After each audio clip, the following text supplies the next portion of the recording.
Bhaskar Banerjee's problem in the film Piku is a true representation of a disturbing ailment, and we are damn serious here. Yes, constipation is a serious problem which is affecting more than 10% of people globally. But have you ever thought, why do we feel constipated in the first place? Are we eating right? Can it be prevented? So many questions. But don't worry, to find all the answers, we have come to meet an expert who can help us understand why and how we can avoid becoming Mr. Banerjee. So let's go.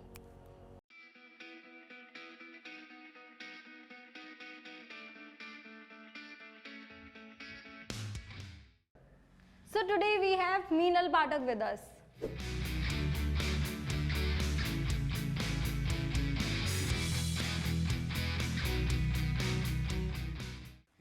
So to start with, I have a few questions for you. First is, do you feel there is a need for Constipation Awareness Month?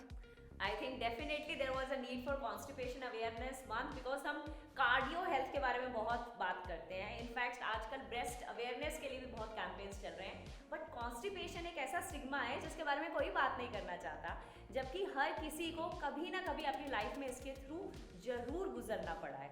So I think Constipation Awareness Month was definitely needed so that people can come out openly and talk about their problems, and they can literally discuss about their digestive health, their gut issues openly without feeling any stigma about it. So definitely this was required. Do you feel, is it like feeling constipated normal?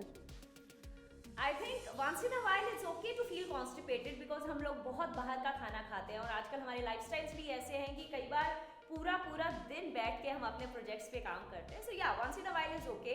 But अगर आपको ऐसा feel हो रहा है कि आपको for a month और around 90 days का टाइम पीरियड हम बोलते हैं फॉर एनी प्रॉब्लम और element to become chronic. So अगर आपको मोर देन 90 डेज के अराउंड कॉन्स्टिपेशन की प्रॉब्लम चल रही है तो it's becoming chronic. So you definitely need to go and see a physician. आप कम टाइम में भी, अगर मोर देन 1 मंथ भी है और आपको बहुत ट्रबल हो रहा है तो आप तब भी जा सकते हैं. But 90 days is generally a period we define. And the last, can you help us with the kind of foods should we avoid and some exercises which can help prevent constipation? Definitely. So constipation by the end of it is again a lifestyle disorder. अगर आप बहुत लंबा time बैठते हैं तो आपके system में वो ब्लड सर्कुलेशन, वो लिम्फेटिक फ्लो होता ही नहीं है जिसके थ्रू आपका सिस्टम आपकी बॉडी से उस टॉक्सिक वेस्ट को रिलीज करे. तो बहुत सारी ऐसे एक्सरसाइजेज हैं, इनफैक्ट बहुत सारे ऐसे योग के आसन हैं जो हेल्प करते हैं हमें टॉक्सिक वेस्ट को रिलीज करने के लिए.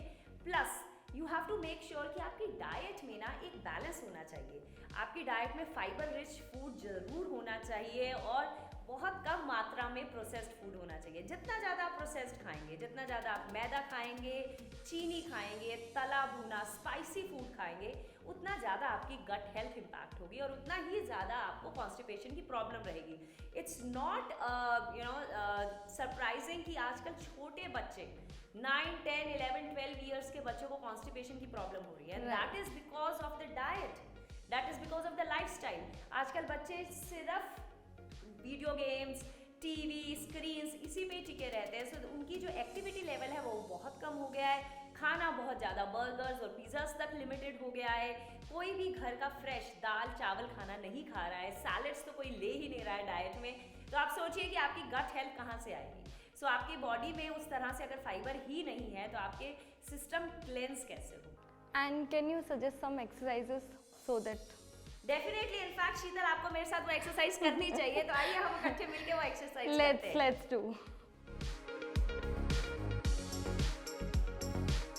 तो आइए हम स्टार्ट करते हैं डीप स्क्वाट पोजीशन से. हम इसको मल आसन भी कहते हैं. तो इस पोजीशन में अगर आपके नीज में थोड़ा सा पेन रहता है तो आपको थोड़ा प्रिकॉशन लेना है कि आप डायरेक्ट घुटनों के बल नीचे मत जाएं. अपने हिप्स के नीचे किसी भी तरह का सपोर्ट रख सकते हैं कुछ दिनों तक, जब तक कंफर्ट नहीं आ रहा है. अदरवाइज अगर आप आराम से नीचे बैठते हैं तो आप इजीली कर सकते हैं. तो अपने कोर को पूरा टाइम टाइट रखना है. थोड़े से पंजों को बाहर की तरफ खोल के रखेंगे, घुटनों को भी बाहर की तरफ रखेंगे. आइडिया ये है कि आप जब नीचे की तरफ जाएंगे तो पूरा का पूरा कोर को एंगेज करते हुए अपनी रीढ़ की हड्डी को सीधा रखते हुए नीचे जाएंगे और इस तरह से डीप स्क्वाट पोजीशन में बैठना है. तो आजकल इंडियन टॉयलेट्स बहुत कम हो गए हैं. अदरवाइज ये बहुत नेचुरल वे है अपने वेस्ट को अपने सिस्टम से एलिमिनेट करने का. तो सुबह सुबह उठने के बाद 1-2 ग्लास गर्म पानी पीजिए, बहुत गर्म नहीं, माइल्ड ल्यूकवार्म वाटर पीजिए, और उसके बाद थोड़ा देर के लिए मलासन की प्रैक्टिस कीजिए। बहुत ही अमेजिंग वे है आप अपने सिस्टम को किक स्टार्ट करने का। धीरे धीरे प्रैक्टिस हो जाएगी। सो धीरे धीरे 1 मिनट से 2 मिनट ऐसे ऐसे बैठने की प्रैक्टिस कीजिए। सो मलासन के बाद चलिए हम चलते हैं वज्रासन में, जिसे हम थंडरबोल्ट पोज भी कहते हैं।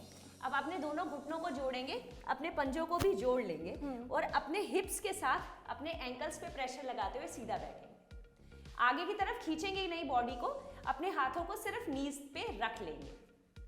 तो इसको आप हमेशा कर सकते हैं अपना खाना खाने के एकदम बाद। जनरली ऐसा बोला जाता है कि खाना खाने के बाद आप किसी भी आसन को प्रैक्टिस नहीं करेंगे, बट ये वज्रासन एक ऐसा आसन है जो आपके पेट का ब्लड सर्कुलेशन इंक्रीज करता है। तो अगर आप खाना खाने के एकदम बाद वज्रासन में बैठेंगे तो आप देखेंगे कि आपका डाइजेशन इंप्रूव होता है। तो बहुत इजी है इसमें बैठना। इनफैक्ट आपके सारे के सारा स्पाइन जो है, आपकी पूरी रीढ़ की हड्डी इस तरह से सीधी खिंच जाती है।